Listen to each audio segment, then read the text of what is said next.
comunicação alternativa, ela é um conjunto de técnicas que a gente utiliza para auxiliar pessoas que têm dificuldade na comunicação, tanto dificuldade na fala quanto dificuldade na linguagem, né?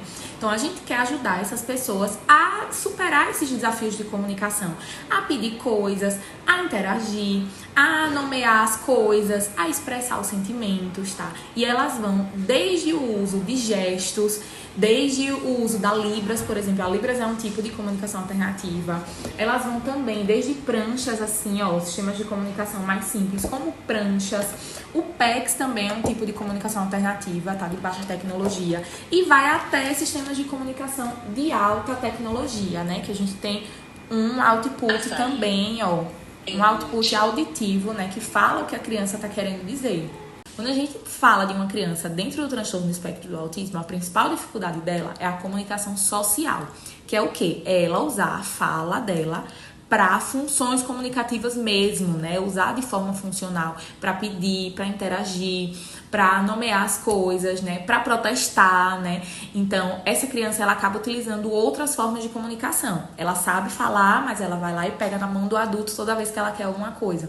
Ela sabe falar, mas ela não consegue assim dizer: mamãe, agora eu não quero comer. Ela vai gritar, ela vai chorar, ela vai se jogar, então ela vai ter comportamentos interferentes. Então, o que os estudos mostram? Que a comunicação alternativa, ela ensina a criança a se comunicar, né? Primeiro com a comunicação alternativa e depois verbalmente dentro dessas funções. Então, a gente vai substituir. Então, ela vai ajudar o quê? A desenvolver essas habilidades de forma mais funcional, tá? Ela vai auxiliar uma criança, por exemplo, dentro do TEA, que faz muita ecolalia. Então, ela sabe falar, né, algumas coisas, mas ela não consegue usar funcionalmente. A comunicação alternativa, ela vai ensinar esse uso de forma funcional, tá? E não existe hoje na literatura, né, a casualidade da criança usa a comunicação alternativa e ela não vai falar. O que a gente vê é o contrário. Tá? Que a curva de aprendizagem para a grande maioria das crianças, de aprendizagem para fala, né, ela aumenta, tá? Depois do uso da comunicação alternativa. Algumas crianças, né, poucas crianças, elas continuam com a mesma curva de aprendizagem para fala, então elas não adquirem fala, e a grande maioria adquire fala, mas não existe a criança utilizar a comunicação alternativa e ela regredir na fala, tá? Ela sempre continua com o mesmo padrão de fala ou melhora. E se a gente fala de sistemas de comunicação de alta tecnologia, como eu mostrei o tablet antes, né? Quando você aperta, ele fala a palavra. Então, a gente tem esse output auditivo, né? Da gente ouvir a palavra e isso ajuda no desenvolvimento da linguagem verbal das crianças.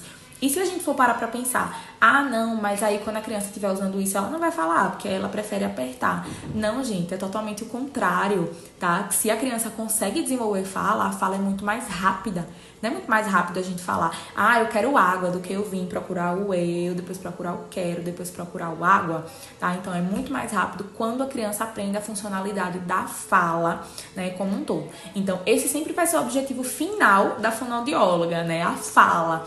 Então, assim, não se preocupem, tá, que a comunicação alternativa, ela não atrapalha o desenvolvimento da fala. Pelo contrário, a gente quer que ela ajude seu filho a ter uma fala mais funcional.